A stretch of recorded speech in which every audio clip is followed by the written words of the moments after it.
방금 읽은 누가복음 20장 15절로 16절까지 말씀을 중심으로 욕심을 버리고 하나님 뜻대로 살아요 라는 제목으로 여러분과 말씀을 나누도록 할게요. 여러분, 오늘 설교는요 이솝우화로 시작해 볼게요. 바로 황금알을 낳는 거위 이야기인데요.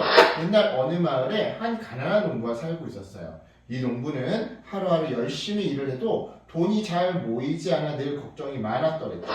그러던 어느 날 농부의 닭장에 낯선 거위가 한 마리 나타났는데요. 갑자기 나타난 이 거위는 생각보다 성격이 온순해 착해 보였어요. 그래서 농부는 이 거위를 내쫓지 않고 그냥 키우기로 결심했죠.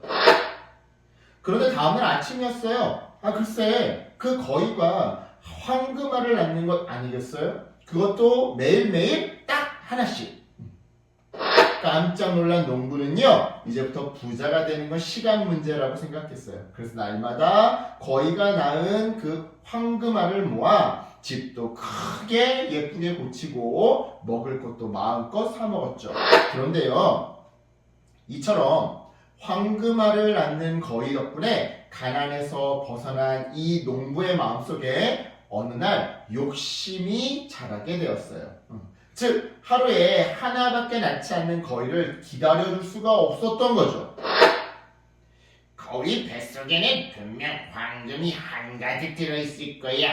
그러니까 거위의 배를 갈라서 뱃속 황금을 다 꺼내자. 그러면 분명 한 번에 큰 부자가 될 수 있을 거야. 이처럼 욕심에 가득 찬 농부는 결국 거위를 죽이고 배를 갈랐어요. 근데 이게 웬걸? 거위 뱃속에 황금이 있었을까요? 없었을까요? 없었어요. 이 모습을 확인한 농부는요 크게 실망하며 좌절했어요.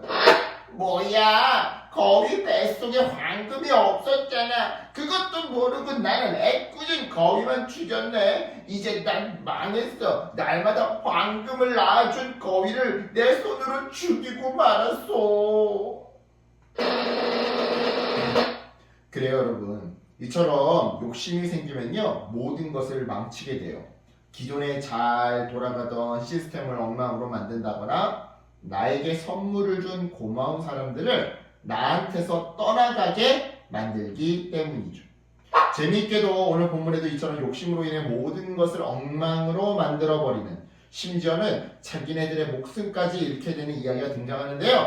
과연 어떤 이야기인지 말씀 속으로 우리 한번 들어가 볼게요. 어느 날 예수님이요 사람들에게 포도원 주인과 농부들의 이야기를 들려주었어요.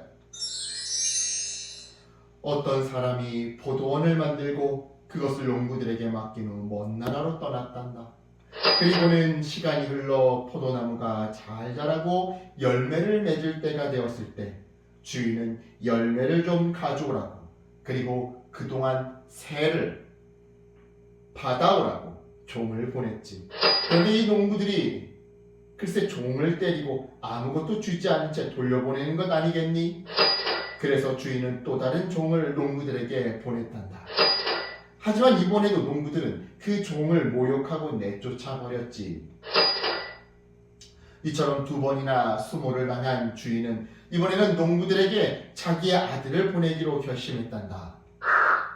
아들아, 내가 직접 안 가고 종들을 보내서 농부들이 날 무시하는 것 같구나. 그렇다고 내가 직접 갈 수는 없는 상황이고, 그래서 네가 좀 다녀왔으면 좋겠구나. 네가 가면 아무래도 농부들이 주인의 아들이 왔다라고 하면서 내 말을 잘 들을 것 같거든.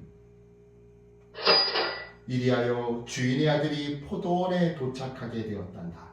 하지만 주인의 아들을 본 농부들은 무섭게 돌변하기 시작했지.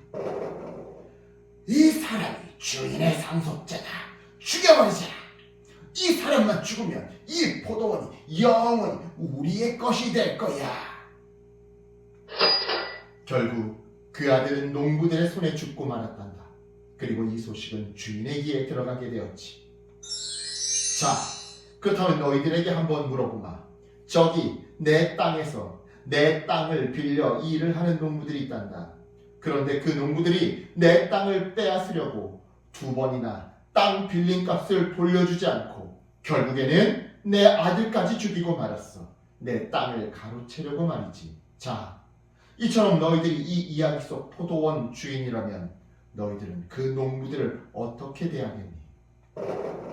분명 그 농부들을 죽인 다음 다른 농부들에게 포도원을 맡기지 않겠니? 아마 너희들이라면 분명 그렇게 할 거란다. 그래요, 여러분. 이 비유 속 포도원 주인은요, 하나님을 뜻해요.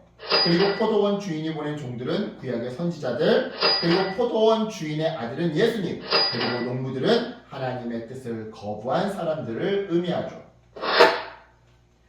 이야기 속 내용처럼 하나님은 구약시대 때 많은 선지자들을 보내셔서 사람들에게 말씀하셨어요. 하지만 사람들은 그 말씀을 무시하고 또 거듭거듭 무시하다가 결국 하나님의 아들 예수님까지 십자가에 못 박아버렸죠. 그런데요, 이 이야기는 단순히 예수님이 활동하시던 2000년 전의 이야기가 아니에요. 오늘을 살아가는 우리의 이야기이기도 하죠. 실제로 우리도 가끔 하나님의 뜻보다 내 마음대로, 내 욕심대로 살 때가 더 많아요. 예를 들어 친구에게 양보하지 않고 먼저 가지려고 한다거나, 부모님의 말씀보다 내가 하고 싶은 멋대로 하고 싶은 걸 먼저 한다거나, 하나님보다 나 자신을 더 중요하게 생각하는 경우가 있더라 이 말이죠. 이러한 모든 것들이 여러분 바로 욕심이에요. 그리고 이러한 욕심의 끝은 결국 주인에게 심판받는 새드 엔딩으로 끝을 맺게 되죠. 따라서 우리는요, 이러한 욕심을 버리고 하나님의 뜻을 따라 살아야 하는 건데요. 그렇다면 하나님의 뜻은 무엇일까요? 서로 사랑하고 나누어주고 거짓말하지 않고 신실한 모습으로 예배하는 거예요. 그리고 이처럼 우리가 욕심을 버리고 하나님 뜻대로 살아갈 때 하나님은 우리에게 포도원으로 상징되는 아주 좋은 것들을 아주 많이, 아주 주렁주렁 선물해 주시죠. 그래서 여러분, 오늘 이 말씀을 기억하면서 우리 마음속에 있는 욕심을 버렸으면 좋겠어요. 왜냐? 욕심을 그대로 그냥 방치해 두면 지금 가지고 있는 이 모든 소중한 것까지 나중에 다 잃어버릴 수 있거든요. 또 반대로 욕심을 버리면 지금 가진 것보다 몇 갑절은 더 좋은 것을 나중에 하나님께로부터 받을 수 있거든요. 그러니까 우리 성령님께 이렇게 기도했으면 좋겠어요. 우리 다운이 사실인데 성령님한테 이렇게 기도했으면 좋겠어요. 성령님, 제 마음속에는 양보하지 않고 먼저 가지려는 마음이 있습니다. 부모님이 안 된다고 했는데도 욕심 때문에 하고 싶은 일들이 있습니다. 무엇보다 하나님보다 나를 더 소중하게 여기는 마음들이 있어요. 성령님, 이러한 제 마음속 욕심들이 사라지게 도와주세요.